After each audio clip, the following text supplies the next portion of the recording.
She's passionate about helping you become the best mama you can be and is pulling back the curtain on experts' advice for every area of our lives, from eating for wellness, the best advice for littles, fashion and style, and everything in between. Get ready to get real. This is Not Your Mama's Podcast with your host, Christina Francie.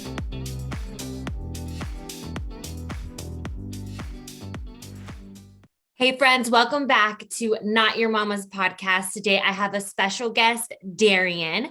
Darion is one of the top DJs in the industry.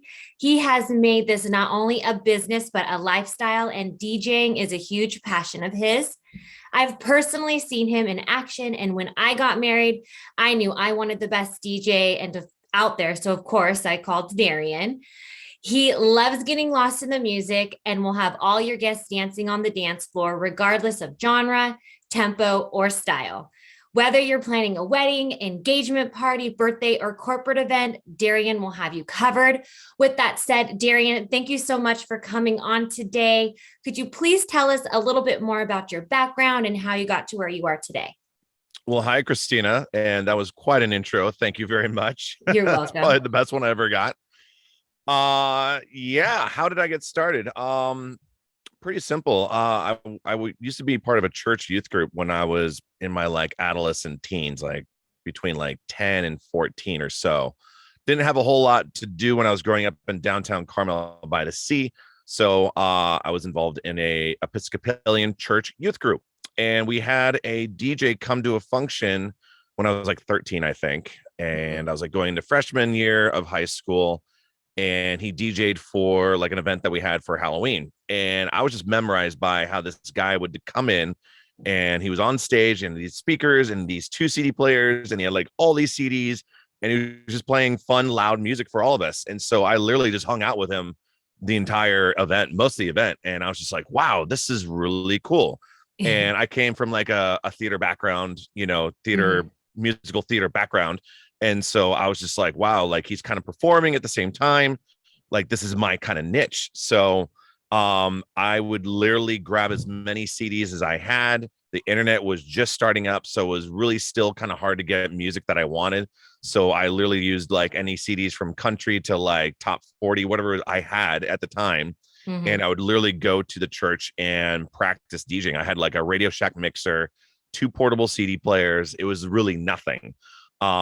But I started kind of getting into it more and more. And then my best friend, Anthony, who you know as well, mm-hmm. Him and I decided to kind of get together and do a function for his family. His family's Armenian, so they always have large functions. So we did a New Year's Eve party, and it was really interesting because we used his home stereo setup. So we had all these cables and wires and everything like that, and his surround sound system. And we had this Radio Shack mixer and his 6 CD changer player and 2, we had all this random stuff.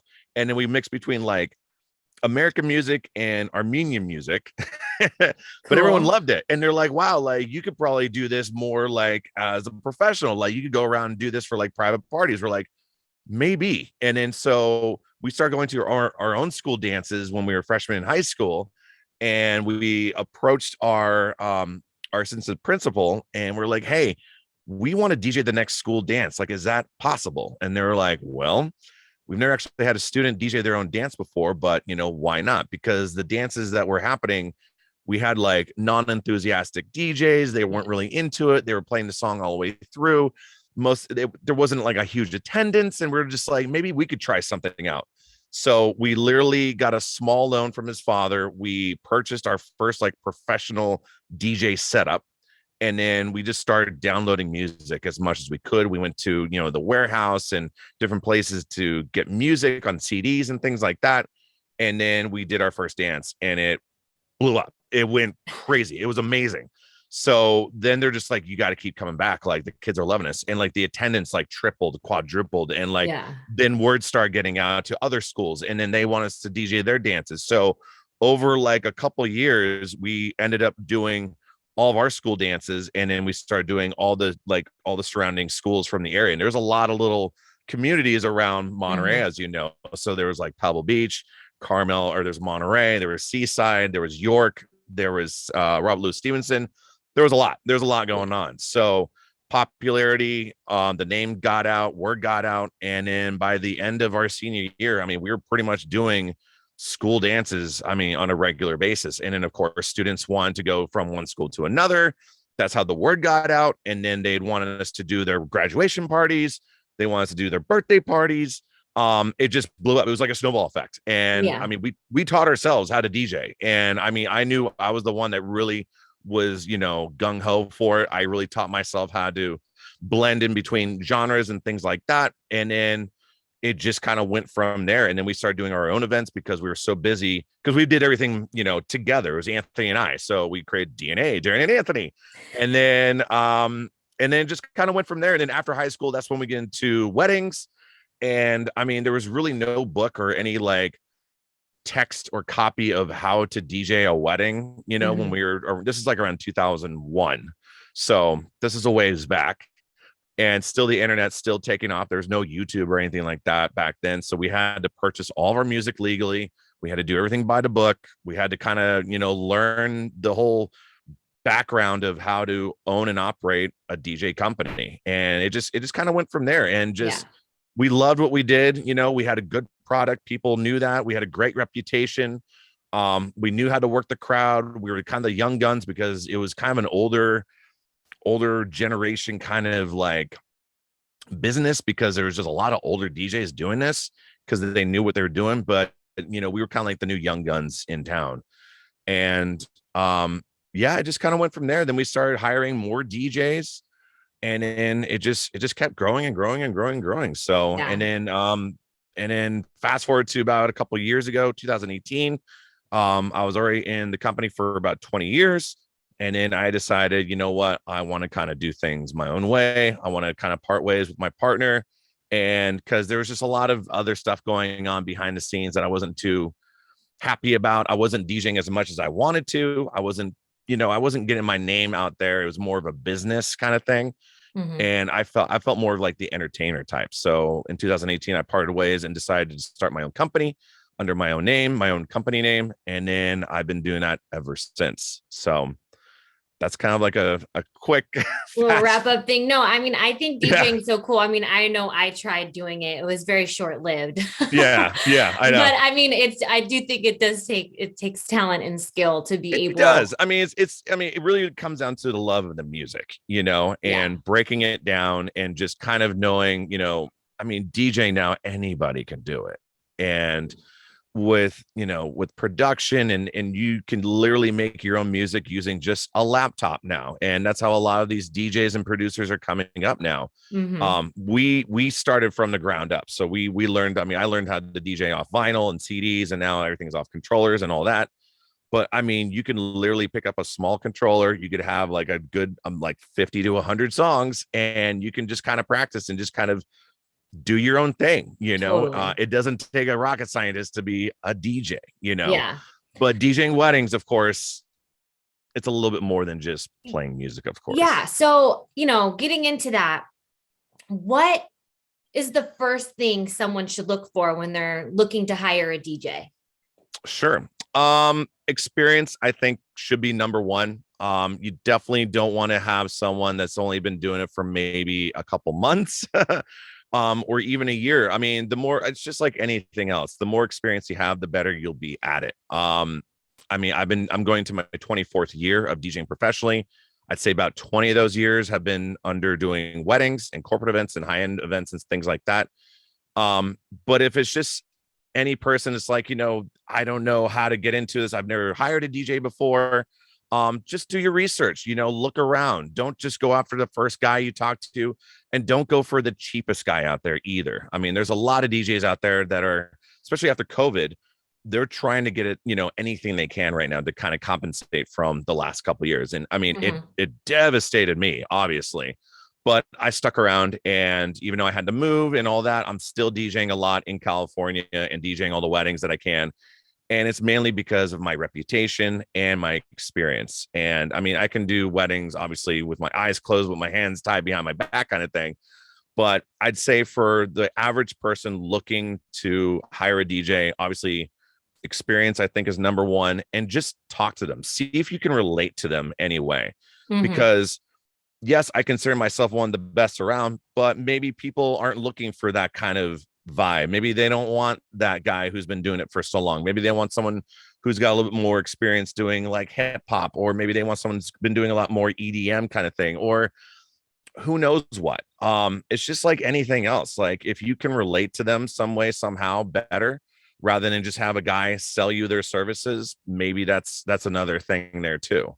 Yeah. But yeah, experience I think is number one, and just seeing how many events they've done, what makes them stand out, from the rest of the pack kind of thing.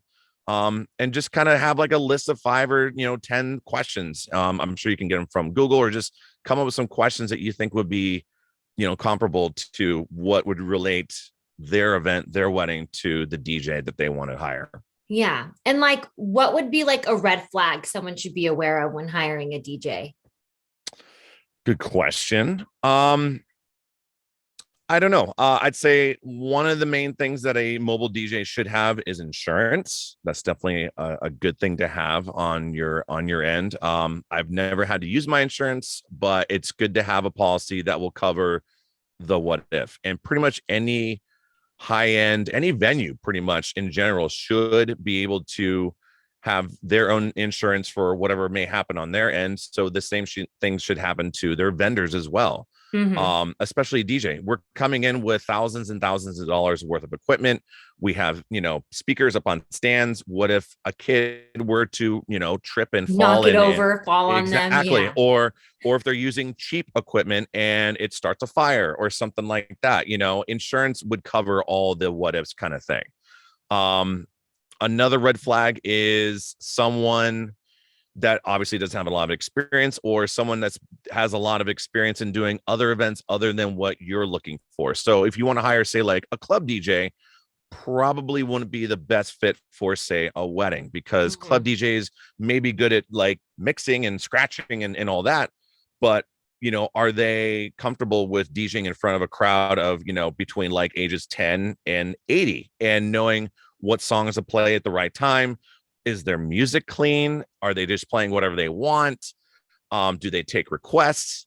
I'm just thinking all this off the top of my head. Yeah, well, like I'm just thinking, a lot of, when you're hiring for different types of events, you do corporate events, you do birthdays, weddings, of course. Like, what should someone be aware of when like hiring a DJ for, let's say, like a corporate event and and for a birthday? Like what should someone consider when they're doing something besides a wedding? I think any good mobile DJ should be able to adapt to any event. So in my career, I've done everything. I mean, I started doing high school dances, then I went to middle school dances, then I went to birthday parties, then I did quinceañeras, then I did bar mitzvahs, bar mitzvahs. I've done, and then I went into, weddings and corporate events. Corporate events are pretty easy, to be honest, but you have to know how to talk to the client first and see what they're looking for. Especially if they want you to do announcements. So obviously any mobile DJ should be a decent MC. If you're hiring, say, a club DJ, they talk really, really fast. You can barely understand what they say on the microphone, and it sounds like they're an auctioneer kind of thing. Where if you want someone to MC an event, such as a wedding or a corporate event, you have to know how to enunciate very well, how to slow your speech down, how to read crowds, how to listen. And you have to, at the end of the day, you are working for somebody else. They're hiring you to, bring them your service. So you have to adapt to what they want. So if they want you to play certain music at a certain time, you got to do that. And you said the key word there was listen. Yes. I feel like it is important for a DJ to listen to what the client wants, what they don't want. I think that's very key. You need to, and I think that would kind of tie into like red flags. Like if you're interviewing a DJ and they're not really listening to what you want, then that should be a red flag as well. Like, I think that really sums it up. And if that DJ is listening and like he is able to, reverb, like, talk back what you want and like it's listening. Basically, I think that was very important. Perform what you asked them to do, basically. You ask them something, they have to be able to do it rather than just kind of go off on their own little like pathway and be like, Yeah. Yeah. Like pretend that adapt. they hear you, but then they're like really doing their own thing, like Yeah. it only goes like one ear and out the other. Mhm. But yeah, no, that's all really great information. I know, we are in the month of February, so I feel like it's really important. I'm sure a lot of women get engaged and they're really excited. So they're, on the lookout for who to hire, I'm getting a lot of and so inquiries. Yeah. After the new year, especially, New exactly. Year's is definitely a great time for people to get engaged. Obviously Valentine's Day coming up. That's going to be another one. Um, and then obviously taking your time also with this, I'd say planning a good wedding is going to take you at least a year. So Mhm. don't try not to rush it. If you have that one date, like specifically, it's got to be 10, 11, 22 kind of thing. I mean, you got to get on it now, Yeah. because most of the top vendors are going to be already booked up. Booked. It Yeah, depends I on your know. demographic too. Like on the West Coast, obviously about our Indian summer, but between say like May and the beginning of November, that's peak season. But Hmm. anyone can get married any time of the year around Monterey. That might not be the case in like say New Jersey or New York or Denver or something like that. It really depends on your demographic.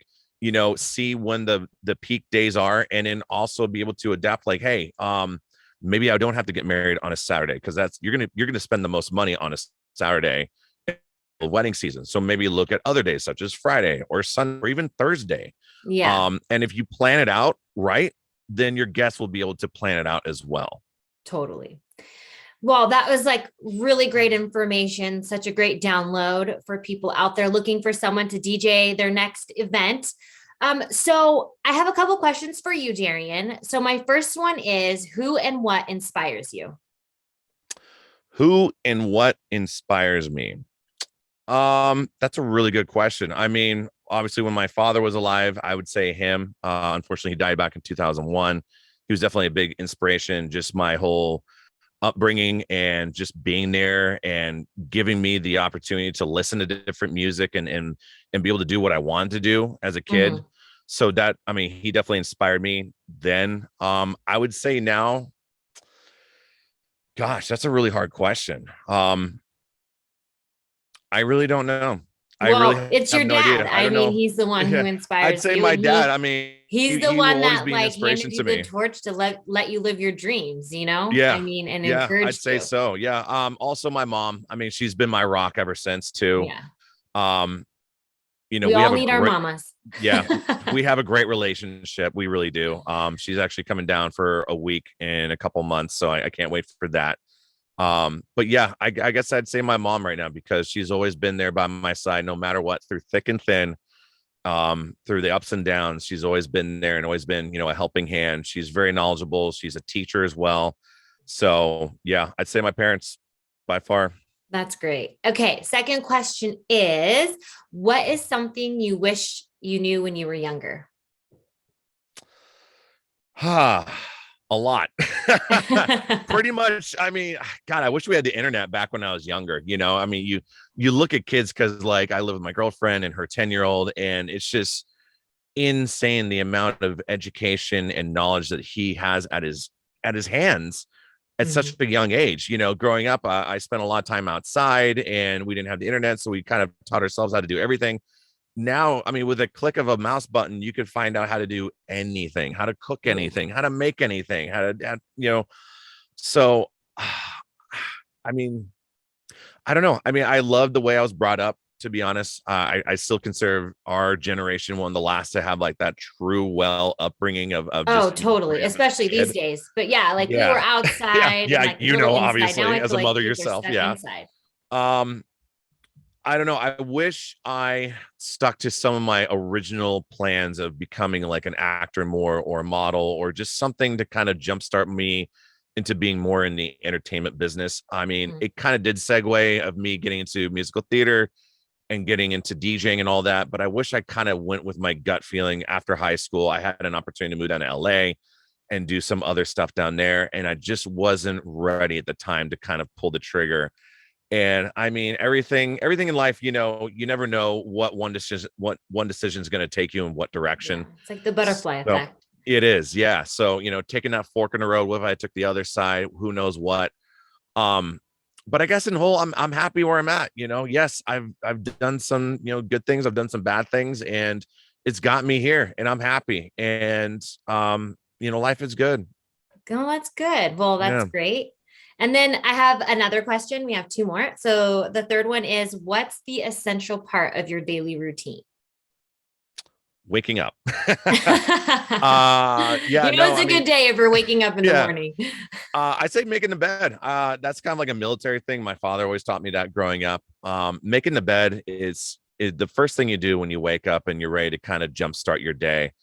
It's not pouring the coffee. It's not taking your vitamins. Obviously we got to take our 10-year-old to school 5 days a week, but it's always making the bed. You've accomplished at least one thing over and over and over, and that you can kind of move on from there. So it's kind of an old school thing, but I think making the bed, that's one of the top things that we do every single morning. It's totally important, I think, especially at the end of the day. It feels good to like walk into your room to a nice clean bed instead of like a messy bed. It just looks way more appealing. Yeah. I wish I could have done this podcast in our room, because then you'd see like, oh, I get it. Yeah. It's just, you look at it, it's like picture perfect. So yeah. Yeah. And then my last question to you is the best advice you've ever received. Patience.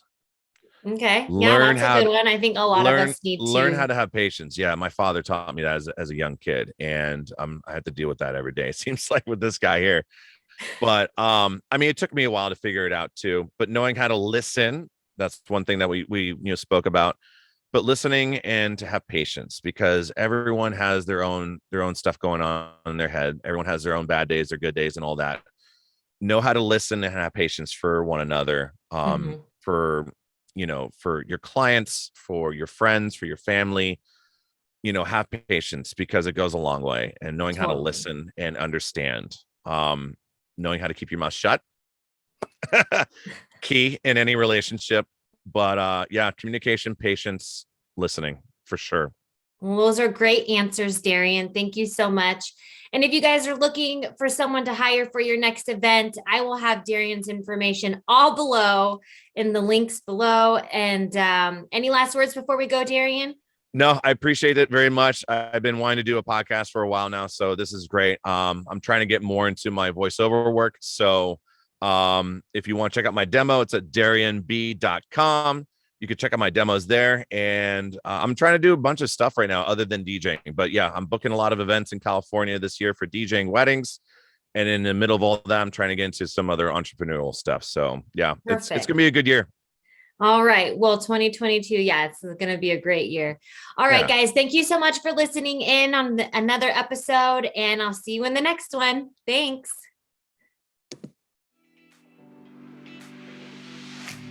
Thank you for listening to this week's episode of Not Your Mama's Podcast.